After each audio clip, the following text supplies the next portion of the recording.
اللہ مجھ سے محبت کیوں نہیں کرتا اور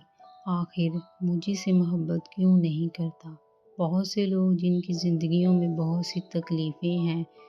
آزمائشیں ہیں اور ان کی مشکلات ختم ہی ہونے کا نام نہیں لے رہی، ان کے ذہن میں یہ سوال اکثر آتا ہی رہتا ہے اور ان کو ایسا محسوس ہوتا ہے کہ شاید میرا رب مجھ سے محبت ہی نہیں کرتا۔ اسی سوال کا جواب جانیں گے ہم آج کے ویڈیو میں دو خاص باتوں کے ذریعے۔ سب سے پہلی بات کو آج کل کے دور میں ہر ایک عام نارمل انسان کی زندگی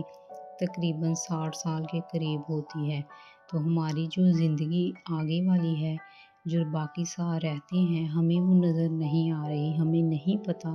کہ اس زندگی کے حساب سے ہمارے لیے کون سی چیز ٹھیک ہے اور کون سی غلط۔ تو اس وجہ سے بھی ہمیں بہت سی خواہشیں نہیں پوری ہوتی،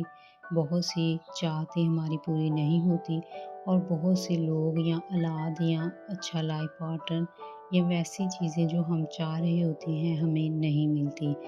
لیکن مجھے پتہ ہے کہ اس سوال سے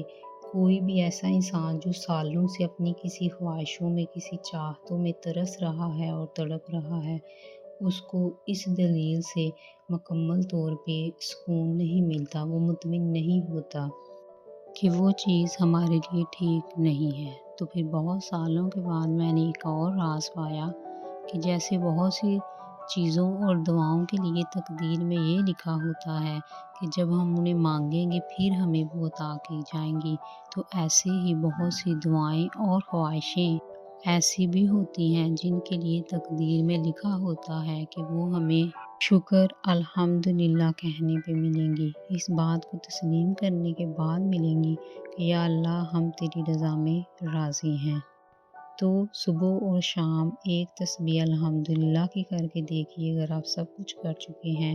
تو شاید اس تسبیح سے آپ کی وہ دعا اور خواہش یقیناً ضرور پوری ہو جائے گی۔ اور ہمیشہ یاد رکھیے اللہ آپ سے 70 ماؤں سے زیادہ محبت کرتا ہے اور کرتا رہے گا۔ اگر آپ بھی اللہ سے محبت کرتے ہیں تو کمنٹ سیکشن میں لکھیں I love my اللہ۔ ملتے ہیں کسی اور ویڈیو میں کسی اور ٹاپک کے ساتھ، اور اس ویڈیو کو کسی ایسے شخص کے ساتھ لازمی شیئر کریے جس کو اس کی ضرورت ہو، شاید کسی کا ٹوٹا دل ہماری وجہ سے جڑ جائے۔